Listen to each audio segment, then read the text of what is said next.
Hey, what's going on guys? It's Wispin here and I'm back with another video, and today I am here in a single player world, so I'm not actually on the Pixelmon server, and what I'm going to be doing today is going over a little bit about breeding in Pixelmon. So I know a lot of people are confused about this or just avoid breeding in Pixelmon altogether because they have no idea what they're doing. And yeah, so breeding is actually a pretty huge part of the game. If you do want like the most powerful Pokemon you can get, you're going to need to breed. There's pretty much no chance of you getting a perfect Pokemon out in the wild. So, I guess I'm just going to get right into this. It does get quite complicated, and this was a lot of work to put together. So, if you guys could go ahead, leave a like on this video, it would help me out a lot, and leave a comment down below if you have any questions after you watch the whole video. So, I'm going to go ahead and get right into it. So, the first thing you're going to need is one of these ranch blocks. So, in order to craft that, you're going to need a pot on top of a PC on top of a piston, and I have the recipes over here just in case you forget them, which you probably should know how to craft a piston if you're playing Minecraft. That's the recipe right there: 3 wood, 4 cobble, iron, redstone. And then the PC is a little bit more complicated because it does use these aluminum plates. So other than the aluminum plates, you just have 1 glass pane, redstone lamp, and redstone in the bottom middle, and then the aluminum panes, 6 of those are plates, 6 of those on each side. And the way you get those is actually by mining bauxite, which you can see right here. So once you smelt down bauxite in a furnace, it'll actually give you these aluminum ingots, and you can go ahead and just pop these on one of these Pokemon anvils, which I probably should have had the recipe for. Just give me a second, I'll set that up. Alright, sorry about that. The recipe for these Pokemon anvils is actually just 8 iron, just like that. So you just leave this spot blank and the rest is filled with iron, and you get one of these guys. Go ahead and hammer this down. It does take a couple seconds, and then you will actually get these plates. So you need to do that 6 times and get 6 of these. Bauxite can just be found in the world underground, just like any other ore. Alright, so what else are you going to need? The pot. If you don't know how to craft a pot, all you need to do is go to a river or an ocean or some water source most likely, and mine up some of this clay with a shovel, and you'll get these clay balls, put them in a furnace, and they will pop out these bricks. So you only really need to find 1 block of clay because it will give 4 of these balls, and you can make 1 pot. And then once you do that, you will be able to craft the ranch block. So now let's go over here and talk about environments. So what an environment is in Pixelmon. I have all the blocks laid out there, but I probably won't even use that. Anyways, basically you see the white squares on the floor? That is the range of the ranch block. So what you're gonna actually need to do is go ahead and change these blocks around here that have the white squares over them to match your Pokemon's type. So each Pokemon is a different type, obviously. Like Charmander, I have 2 Pokemon picked out for breeding. Charmander is fire type, obviously, and Larvitar is a rock dark type. I think that's what that is. So what you're going to need to do is make sure you have the right environment for these Pokemon to breed. So I'm going to go ahead and jump over to the wiki page because that's just all too complicated. So I'm just going to use the wiki page to show you guys this. I will have a link down to the wiki in the description. That's where I'm getting a lot of this information. I do know a lot of it, but a lot of it is from just the wiki. Alright guys, so these are the different environments for what Pokemon actually like to have around their breeding area. So I showed you that 9x9 area with the ranch block, and that's what you're going to want to fill in with these different blocks depending on what type the Pokemon that you're breeding actually are. So for example, if you're breeding bug type Pokemon, then you're going to want to go ahead and put in flowers, flower pots, grass blocks, leaves, wood, or mushroom blocks. Now I recommend for these guys putting in a lot of flower pots. Those are pretty easy to craft and they give off the highest point value. And what you're going to basically want to do is fill in every single one of those blocks in that 9x9 area with different of these blocks that have the highest point value. So for example, bug, you're going to want to fill in as many spots as you can with flower pots. Now if you're breeding Pokemon that have different types, so for example you're breeding a bug Pokemon with a dark Pokemon, I don't even know if that's really possible. It depends on the egg groups, but just for this example, let me go ahead and show you guys. Basically what you're going to want to do is fill up half of it with coal blocks and half of it with flower pots, and that will go ahead and actually allow those Pokemon to breed. So basically just check your Pokemon's types and then go ahead and head over here, check the list, see which block gives off the most points and what's easiest for you guys to acquire, and then go ahead and fill in that breeding area with those different blocks to try and fill it up the best you can. I'm going to have a link down in the description to this list so you can come check it out for yourself. I'm not going to go over all of them. I'm kind of scrolling through it here, but there is a lot, so you guys can just come look at it yourself if you have a Pokemon you want to breed. Alright guys, so the way points actually work is basically these values here, they add up together the amount of basically blocks you have in that breeding area, that 9x9 area. So say you have 10 flowers in that 9x9 area, then that will give off 20 points. And what you're going to want to do is make sure that the point value of all those blocks combined for each type that you're trying to breed adds up to above 35. So if it's above 35, then basically you move down to the second tier here, which will take 2.5 hours to breed your Pokemon. So they will be breeding, but it will take quite a while. And the more that you can actually fit into that area, the more values from these points, the faster it will actually breed. So if you can actually go ahead and get red mushrooms or flower pots, then it will actually breed a lot faster than if you use grass or wood or leaves or anything that gives off 1 value. So what you're going to want to try and do is get the things that either give off 3 points or even for some categories give off 4 points. But the 4-point ones are pretty hard to come across, so 3-point values are probably your best bet. But basically, if you get it above 139 points, that's going to be the fastest possible time for breeding, and that's only going to take 37.5 minutes per egg. Alright guys, so I've gone ahead and set up the Pokemon's environment. So if you go ahead and right click your Pokemon once you put them in, you can check to see if it's actually working.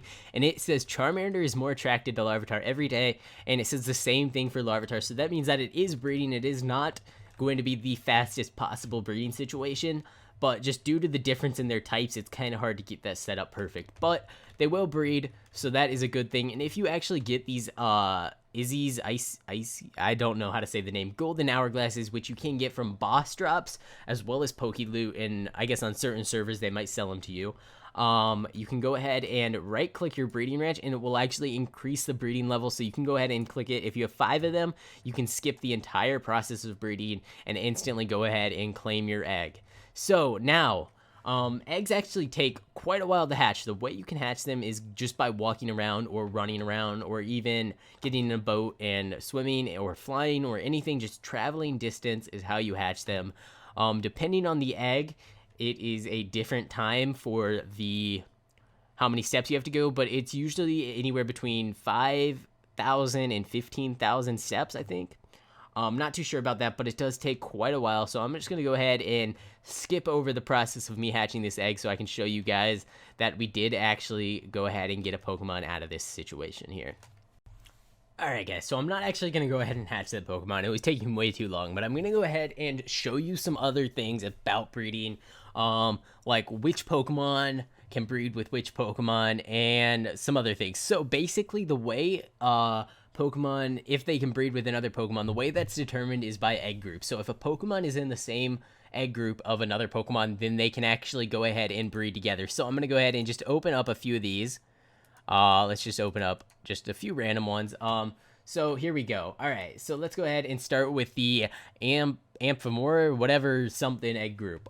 So basically any Pokemon shown on this list here, which I'll also have a link down to the egg groups in the description if you want to actually check this out for yourself.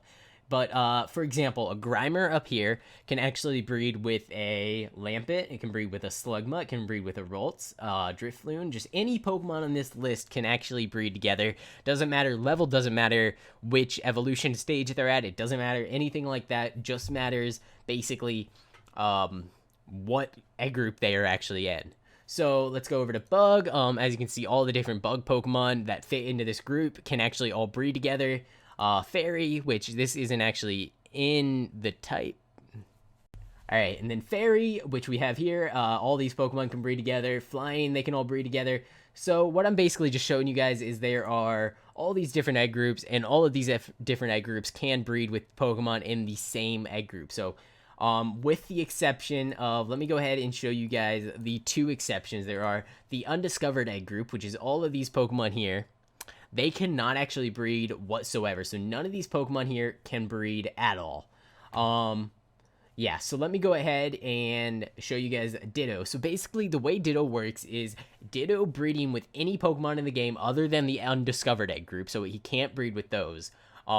he will basically make the Pokemon. So say you breed a Ditto and a Charmander, then a Charmander is going to be in the egg. If you breed a Ditto and a Zapdos, that won't work because Zapdos is in the undiscovered egg group, so it won't actually do anything. But if you breed a Ditto and a Tyranitar, for example, you're going to go ahead and get a Larvitar out of the egg, which is the lowest evolution of Tyranitar. Yeah, and then there's also one other cool thing about Ditto, which is actually if you breed two Dittos together, you'll just get a completely random egg. So it can be any Pokemon in the game other than those Pokemon in the undiscovered egg group. There's no way of trying to like determine what Pokemon it will be other than just going ahead and hatching the egg after it pops out. But yeah, I'm going to go ahead and go over some other things about breeding that you guys should probably know. It is really complicated, and I'm sorry if this guide makes absolutely no sense. That could be a possibility. I don't even really know what I'm talking about half the time, but hopefully you guys can learn something from it. And yeah, let me go ahead and show you some other things. Alright guys, so if you have never really heard of abilities, basically every single Pokemon in Pokemon has an ability that is just given to it sort of just by default. Each Pokemon usually can have two abilities and then a hidden ability. I'm pretty sure there are exceptions to that, but for the most part that does happen. So let me go ahead and just go over what I'm talking about here is Flame Body ability. So these certain Pokemon actually have the chance to have the Flame Body ability as a normal ability, and then these ones have it as a hidden ability, which means there's a 1 in 150 chance for these three down here to have it. So really what you're going to want to do is go ahead and look for one of these Pokemon here, or you can actually go ahead and look for one of these here, because Magma Armor ability as well as Flame Body ability, what they allow you to do is hatch eggs twice as fast. So if an egg normally took 10,000 steps to hatch, and you have one of these Pokemon with these abilities in your first slot on your team, so slot number 1, then it will actually go ahead and hatch your Pokemon or your egg twice as fast as it normally would, which is really helpful when you're trying to hatch a lot of eggs in a short amount of time. Alright guys, so I'm going to go ahead and start with the simpler or less important stuff and move on to stuff that actually matters a lot more. So the first thing is the Pokeball that your Pokemon is in when it goes ahead and hatches. And the way that works is just the mother's Pokeball will always be passed down unless it is in a Master Ball or a Cherish Ball. If it's in one of those two, then it will just go ahead and be in a normal Pokeball. And then going down to growth, the way growth works, which is not really that important, doesn't really affect stats or anything, is basically it just takes your two Pokemon's growth. So say you have two small Pokemon, then it's going to be like 80% of the time it's going to be it's going to be small, but then it also has a tiny chance to either be one growth below or one growth above. Now if you have an enormous or a pygmy Pokemon that are breeding together, then it can pretty much always be the one right in the middle, with a small chance of being slightly higher or slightly lower, if that makes any sense. So basically, if you're going to go ahead and breed two pygmy Pokemon, you have a chance to get microscopic size, which that's the only way to obtain a Pokemon that is microscopic. And then you can go ahead and breed two enormous Pokemon, and you can have a small chance of getting a ginormous Pokemon, which breeding is the only way to get a ginormous Pokemon as well. So those are basically the two most important sizes, is microscopic and ginormous, which is only obtained through the breeding of two pygmy or two enormous Pokemon. And let's go down to abilities. So female Pokemon actually have an 80% chance to pass down their ability to their offspring, and the male ability actually does not affect basically anything if a mother is present. And then if a male Pokemon breeds with a Ditto, which is the only time that a mother wouldn't be present, the male's Pokemon ability has a 60% chance of being passed on. The Ditto's ability does not affect this chance. Alright, and then go ahead down to here. The 150 chance of obtaining a hidden ability is actually not present when breeding, so you can't actually breed to get hidden abilities. Basically, you need to have one of the parents having a hidden ability in order for it to be passed on. Alright guys, so let's go ahead and move on to egg move. So basically the way this works is if the mother or the father knows a specific egg move that the Pokemon can learn, it will be passed down. If the father knows any moves that can be taught via TMs or HMs, the offspring will inherit these moves. So like if you teach the father a move with a TM, then you use him to breed, then the offspring will actually know that TM as well. So you won't actually need to use multiple TMs to teach both of the Pokemon the move. You'll actually just go ahead and pass that down. So that's a good way to get one TM and then pass it down to other Pokemon without actually having to purchase the TM again. If the mother or the father knows moves that are the offspring normally would learn when leveling up, so say a Pokemon learns a move at level 50, and the mother or the father actually knows that move already, then the Pokemon can actually sometimes be hatched, or all the time be hatched with that move instantly at level 1. So a level 1 Pokemon can know a move that it would normally learn at level 50. If more than 4 moves actually fit this criteria, then it will basically happen in this order that I explained it. So first off, it will happen that egg moves will be passed down, and then TMs or HMs, and then it will go on to moves it can learn leveling up. And then there are some exceptions to this, or other factors. Pikachu or Raichu breathes while holding a light ball, which is just an item you can get from bosses or Poke Loot. The Pichu will learn Volt Tackle regardless of what the parents know. So even if the parents don't know it, it will still learn Volt Tackle, which is a pretty good move. Yeah, so let's go ahead and get into held items, and then I'm going to go ahead and go over IVs, which gets pretty complicated. Alright guys, so the most important thing about breeding is probably IVs, and it's also the most complicated part of it.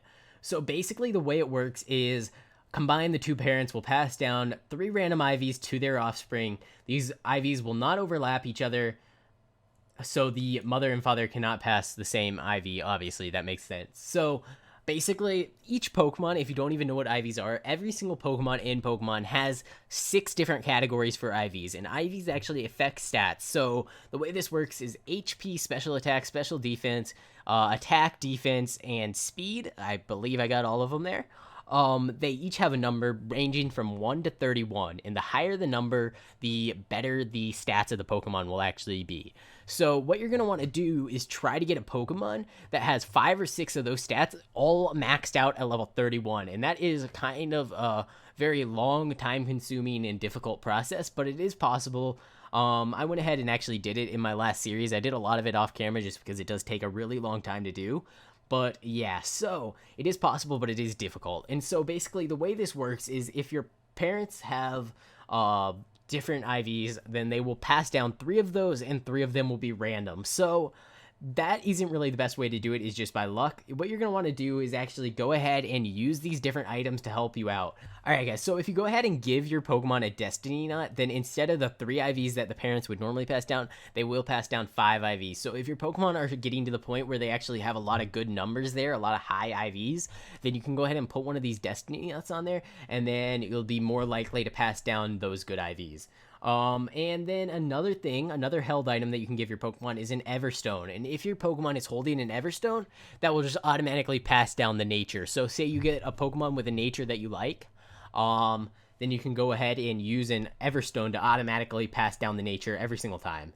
And now basically power items, which these are really useful for passing down specific IVs. So say your Pokemon has a 31 HP IV stat, then you can go ahead and give your Pokemon a power weight when it's breeding, and it will automatically every time pass down that 31 HP slot. So the baby Pokemon will always have 31 IVs in HP, and yeah, so that is really helpful. So basically the goal of breeding is to get 5 or 6 of those stats to 31 IVs, as well as getting the correct nature for your Pokemon to give it the best stat boost.